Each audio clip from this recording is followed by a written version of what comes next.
Se tem um troço que eu considero tão incrível, tão espetacular quanto os próprios filmes do David Cronenberg, seja o fato da obra dele em si, que começa lá na década de 70, ter passado por uma transformação absurda nos últimos 20, 30 anos. Não uma transformação no sentido dele virar outra coisa, não aconteceu isso, mas ele, assim como criaturas e personagens nos filmes dele, passou por uma metamorfose realmente sem deixar de ser ele mesmo. Ele saiu daquele cara que fazia aqueles filmes grotescos dos anos 80, como Videodrome, Scanners, A Mosca, Gêmeos Mórbida Semelhança, que também foi meio que um filme de transição, e começou a fazer filmes que flertam com temas absolutamente aleatórios. Assim. Ele se mostrou capaz de lidar com absolutamente qualquer assunto em gêneros muito variados também, desde dramas super cerebrais, como Método Perigoso, até filmes de máfia, como Senhores do Crime. E agora, 8 anos depois do último longa dele, que foi O Mapa para as Estrelas, um filmaço muito subestimado de 2014, ele volta ao horror e à ficção científica, né, os gêneros raízes do cinema dele,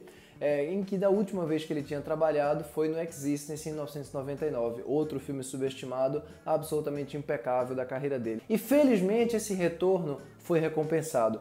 Crimes of the Future, ou Crimes do Futuro, que chega no Brasil distribuído em cinemas selecionados e vai entrar também no catálogo da MUBI em breve, é um dos filmes mais interessantes, mais inusitados da carreira do Cronenberg, ao mesmo tempo que é a essência do cinema dele. Eu diria que é quase um filme tese do que é o trabalho dele, sem querer chamar tanta atenção para si mesmo. Um filme que só cresce, na verdade, a cada dia que eu penso nele, e eu vou explicar por quê.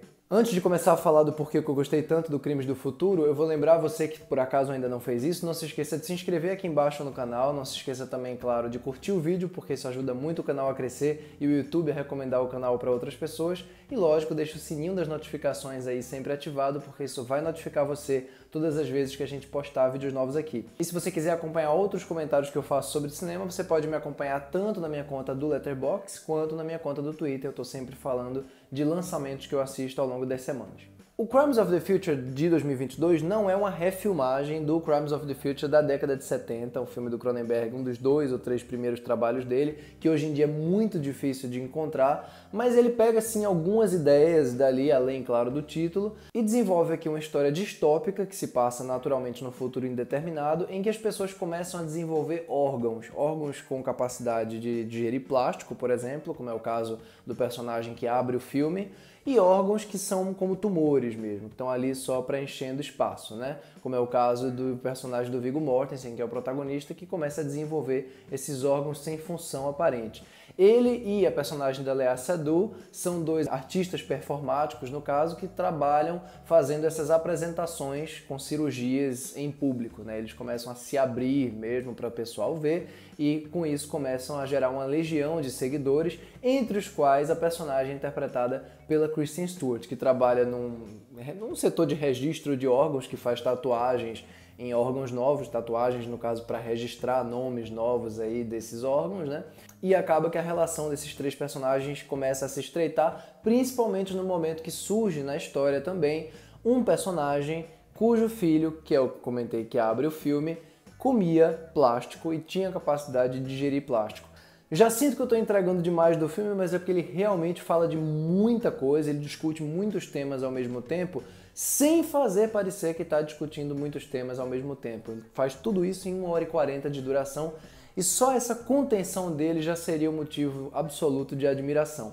Pois bem, Crimes do Futuro, na verdade, é o 22º longa do Cronenberg, mais uma vez uma incursão dele no horror e na ficção científica, como eu falei, e pela primeira vez discutindo diretamente a questão do corpo, a questão corporal como tema central. O Cronenberg sempre falou de questões do corpo, ele sempre explorou a fronteira entre o real e o irreal, o possível e o impossível, mas aqui ele está realmente tratando disso no texto mesmo, né? Porque a personagem da Léa Seydoux, por exemplo, ela e outros personagens constantemente estão verbalizando mesmo essa questão do significado do corpo, né? Da busca por um significado, a busca tanto do artista pelo significado do corpo, que é o caso dela e do personagem do Viggo Mortensen, e o caso do próprio Cronenberg, né? Então acaba sendo um filme sutilmente metalinguístico aí, como essa relação do choque mesmo, né? Do fascínio pelo grotesco.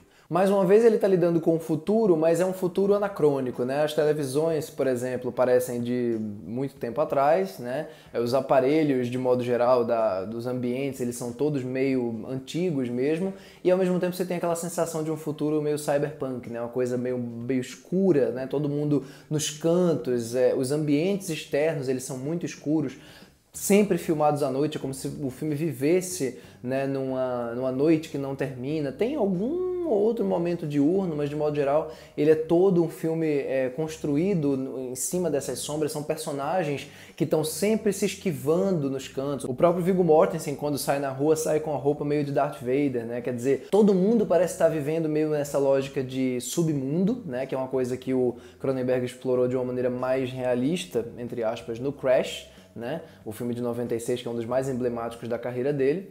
E ele, na verdade, junta esse elemento de, né, pessoas com fetiches bizarros, se reunindo para ver coisas grotescas, ver e fazer coisas grotescas, com todo esse lado mais elegante, vamos dizer assim, que ele adquiriu ao longo desses últimos 20, 25 anos. Não que a filmografia dele da década de 80 não tenha elegância, não tenha sofisticação técnica, sempre teve. Esse aqui, como eu falei, ele acaba funcionando como uma tese, como uma síntese do trabalho dele, justamente por reunir tudo isso. Porque é um filme muito contido, até para um trabalho do Cronenberg, para um grande retorno do Cronenberg ao horror.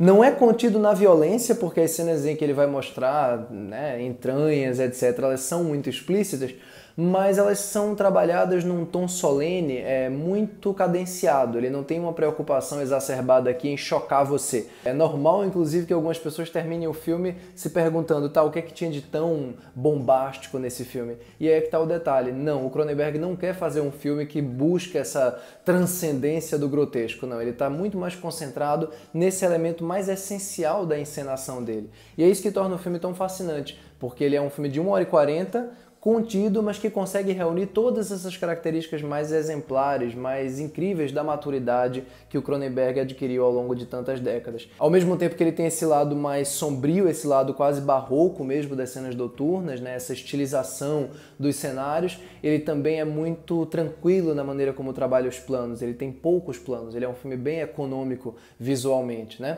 Os objetos de cena, os controles, além das coisas mais antigas, são muito orgânicas também, né? Tem essa coisa de tudo parecer meio animalesco, assim como ele fez no Existence. Aliás, visualmente esse daqui lembra muito o Existence em algumas coisas. Naturalmente é um filme que vai passar a sensação de ser um pouco incompleto, já que afinal de contas, muitos dos arcos que ele começa aqui, ele não termina, né? Muitos mesmo. Tem vários personagens que aparecem e desaparecem, ou aparecem mortos sem maiores explicações. Tem personagem que a motivação não fica muito clara, tem núcleos que poderiam ser mais desenvolvidos de repente até numa minissérie. Então é um filme em que você termina com a sensação de que ele poderia ter explorado mais aquele universo, que ele poderia ter ido muito mais além.